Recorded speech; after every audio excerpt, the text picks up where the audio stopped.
Imagine करिए कि आज रात आप सोने जाते हैं एक डेमोक्रेसी में और अगले दिन सुबह उठते हैं एक ऐसे देश में जहां ऑपोजिशन लीडर्स जेल में हैं। न्यूज़पेपर्स सरकार की मर्जी के बिना कुछ नहीं पब्लिश कर सकते और आपके फंडामेंटल राइट्स सस्पेंड किए जा चुके हैं। और ये बात नॉर्थ कोरिया की नहीं हो रही है, ये बात हो रही है हमारे अपने देश भारत की।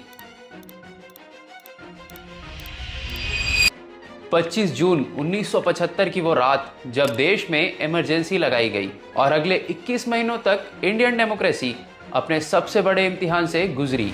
लेकिन सवाल ये है कि आखिरकार इमरजेंसी लगाई क्यों गई?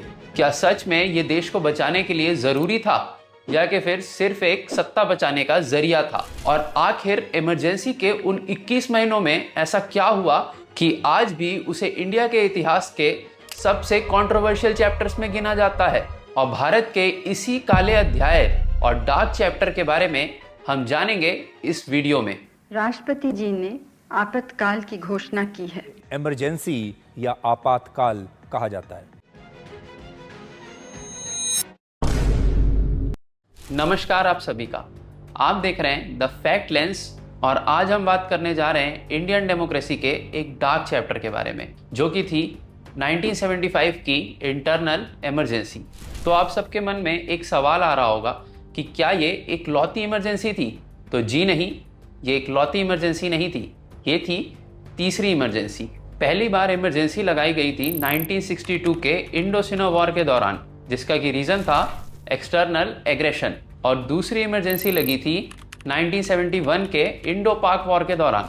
और तीसरी इमरजेंसी थी इंटरनल इमरजेंसी, जो कि 1975 में उस समय की पीएम इंदिरा गांधी द्वारा लगाई गई थी। और ये इमरजेंसी 21 महीनों तक चली, यानी कि 21 मार्च 1977 तक, जो कि लगाई गई थी 25 जून 1975 को। तो चलिए अब समझते हैं कि आखिरकार वो रीजंस क्या थे जिनके कारण उस समय की पीएम इंदिरा गांधी को ये डिसीजन लेना पड़ा और इमरजेंसी लगानी पड़ी। बात है 12 जून 1975 की, जब इलाहाबाद हाई कोर्ट ने पीएम इंदिरा गांधी का 1971 का लोकसभा इलेक्शन करप्ट प्रैक्टिसेस का हवाला देते हुए इनवैलिड डिक्लेयर कर दिया। इसके बाद ऑपोजिशन ने उनसे इस्तीफे की डिमांड करी और देश भर में प्रोटेस्ट करने लगे। और 1970s के समय देश में कई सारे चैलेंजेस थे, जैसे कि डबल डिजिट इन्फ्लेशन, करप्शन और बढ़ता अनएम्प्लॉयमेंट। और 1974 में गुजरात में शुरू हुआ नवनिर्माण मूवमेंट और बिहार के स्टूडेंट प्रोटेस्ट की भी शुरुआत हुई, जिसका कि नेतृत्व कर रहे थे जयप्रकाश नारायण, जो कि उस समय के जाने माने सोशल एक्टिविस्ट हुआ करते थे। और इसी बिहार के स्टूडेंट प्रोटेस्ट को बाद में जेपी मूवमेंट या टोटल रिवॉल्यूशन मूवमेंट के नाम से भी जाना गया। और अब तारीख थी 25 जून 1975 की, दिल्ली का रामलीला मैदान। जयप्रकाश नारायण ने एक मैसिव रैली को संबोधित किया और सरकार के खिलाफ आंदोलन को तेज करने की बात रखी। और उसी रात पीएम इंदिरा गांधी ने देश के उस समय के प्रेसिडेंट फखरुद्दीन अली अहमद को एडवाइस दे दी कि देश में इंटरनल इमरजेंसी लगाई जाए। और कॉन्स्टिट्यूशन के आर्टिकल 352 के तहत इंटरनल डिस्टर्बेंस के आधार पर इंटरनल इमरजेंसी प्रोक्लेम कर दी गई। रातों रात प्रोक्लेमेशन साइन हुआ और 26 जून की सुबह रेडियो ब्रॉडकास्टिंग के थ्रू पीएम इंदिरा गांधी ने देश को इमरजेंसी की जानकारी दी। भाइयों और बहनों, राष्ट्रपति जी ने आपातकाल की घोषणा की है। और आप खुद सोचिए कि इतना बड़ा डिसीजन बिना कैबिनेट की फॉर्मल मीटिंग के लिया गया।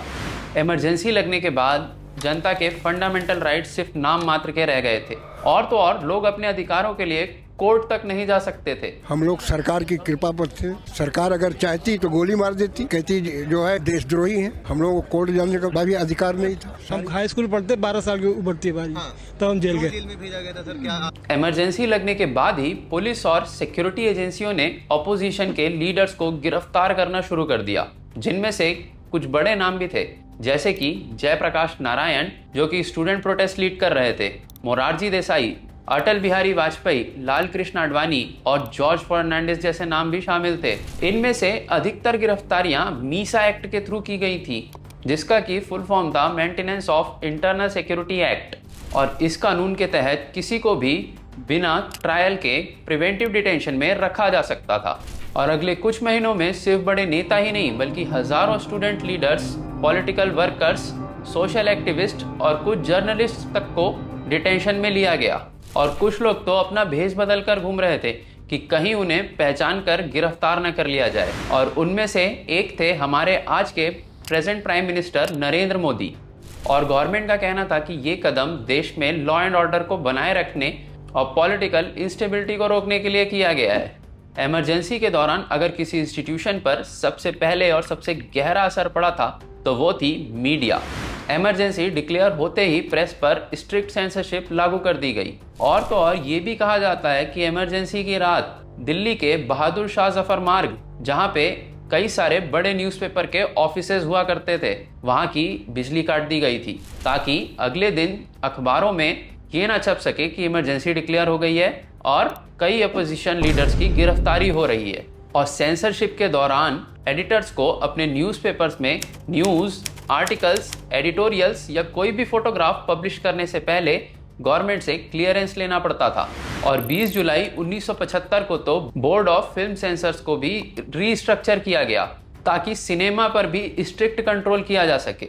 यहाँ तक कि प्रेस काउंसिल ऑफ इंडिया, जो कि एक स्टैट्यूटरी वॉचडॉग थी, उसे भी एबॉलिश कर दिया गया। कई मीडिया हाउसेस जैसे कि इंडियन एक्सप्रेस, इन्होंने इस सेंसरशिप का विरोध भी किया और कई मीडिया हाउसेस इस सेंसरशिप के सामने ज़्यादा विरोध के बिना ही झुक गए। और उस समय के विपक्ष के एक बड़े नेता लाल कृष्ण आडवाणी ने उन मीडिया हाउसेस के लिए एक लाइन कही थी, when asked to bend they crawled.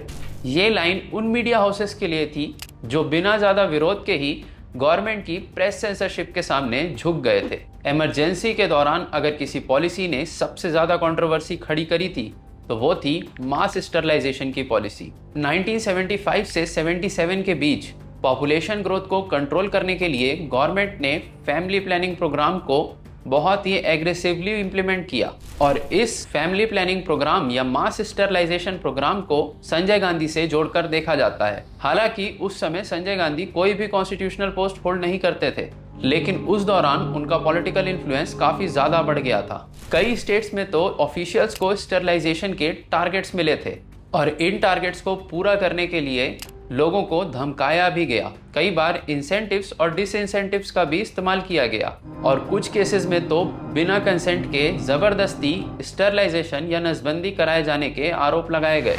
और कई बार तो ऐसे आरोप भी लगे कि लोगों को घर, राशन, जॉब्स और हेल्थ केयर जैसी फैसिलिटीज बंद करी जा रही थी यदि उनके 2 और 3 से ज़्यादा बच्चे हैं और वो स्टरलाइजेशन नहीं करा रहे हैं। इमरजेंसी के दौरान लाखों लोगों का स्टरलाइजेशन हुआ, जिनमें से मैक्सिमम वैसेक्टॉमी थी। आपको ये जानकर हैरानी होगी कि नाजियों ने अपने कार्यकाल में 4 लाख मैन को स्टरलाइज किया था और इन साइंस जर्नलिस्ट के हिसाब से इमरजेंसी के दौरान 6.2 मिलियन इंडियन मैन को स्टरलाइज किया गया, जो कि 15 टाइम्स थे उन लोगों से जिन्हें नाजियों ने स्टरलाइज किया था। और फिर इस फैमिली प्लानिंग प्रोग्राम को लेकर देश भर में बहुत ज़्यादा नाराज़गी भी देखी गई। इमरजेंसी सिर्फ अरेस्ट और सेंसरशिप तक सीमित नहीं थी। इस दौरान पार्लियामेंट में कुछ ऐसे फैसले लिए गए जिन्होंने भारत के कॉन्स्टिट्यूशनल फ्रेमवर्क को काफ़ी हद तक बदल कर रख दिया, जैसे 38th कॉन्स्टिट्यूशनल अमेंडमेंट एक्ट, जिसने इमरजेंसी डिक्लेरेशन को जुडिशियल रिव्यू से काफ़ी हद तक बाहर कर दिया। 39th कॉन्स्टिट्यूशनल अमेंडमेंट एक्ट, जिसने prime minister, president, vice president और लोकसभा के स्पीकर के इलेक्शंस को जुडिशियल स्क्रूटनी से काफ़ी हद तक बाहर कर दिया। और सबसे बड़ा बदलाव जो कि था 42nd कॉन्स्टिट्यूशनल अमेंडमेंट एक्ट, जिसे कि खुद में एक मिनी कॉन्स्टिट्यूशन भी कहा जाता है। इसके कुछ मेजर चेंजेस थे। प्रीएम्बल में सोशलिस्ट, सेक्युलर और इंटीग्रिटी जैसे वर्ड्स को ऐड करना, फंडामेंटल ड्यूटीज को इंट्रोड्यूस करना और डीपीएसपी यानी कि directive principles of state policies को फंडामेंटल राइट्स के ऊपर रखना, सेंटर की पावर को इंक्रीज किया गया और लोकसभा और स्टेट लेजिस्लेचर के टेन्योर को 5 साल से बढ़ाकर 6 साल तक कर दिया गया। हालांकि इन सब चीज़ों को बाद में रिवर्स कर दिया गया, वो वापस 5 साल हो गई। और सबसे बड़ा कि सुप्रीम कोर्ट और हाई कोर्ट की पावर्स को भी कर्टेल किया गया। और जब इमरजेंसी खत्म हुई तो जनता पार्टी की गवर्नमेंट आई और उन्होंने काफ़ी हद तक इन सारे बड़े डिसीजंस को मॉडिफाई या रिवर्स किया, जो कि 43rd और 44th कॉन्स्टिट्यूशनल अमेंडमेंट एक्ट्स के थ्रू किया गया, ताकि फ्यूचर में एग्जीक्यूटिव पावर पर कॉन्स्टिट्यूशनल चेक्स बने रहें। और तो और जनता पार्टी की गवर्नमेंट ने शाह कमीशन का भी गठन किया ताकि जो ये मास स्टरलाइजेशन और भी दूसरे आरोप लगे हैं उन पर जांच की जा सके। 21 महीनों बाद जब 21 मार्च 1977 को आखिरकार इमरजेंसी खत्म हो गई, इसके बाद जब इलेक्शन हुए तो इंदिरा गांधी अपनी ही सीट रायबरेली से चुनाव हार गई।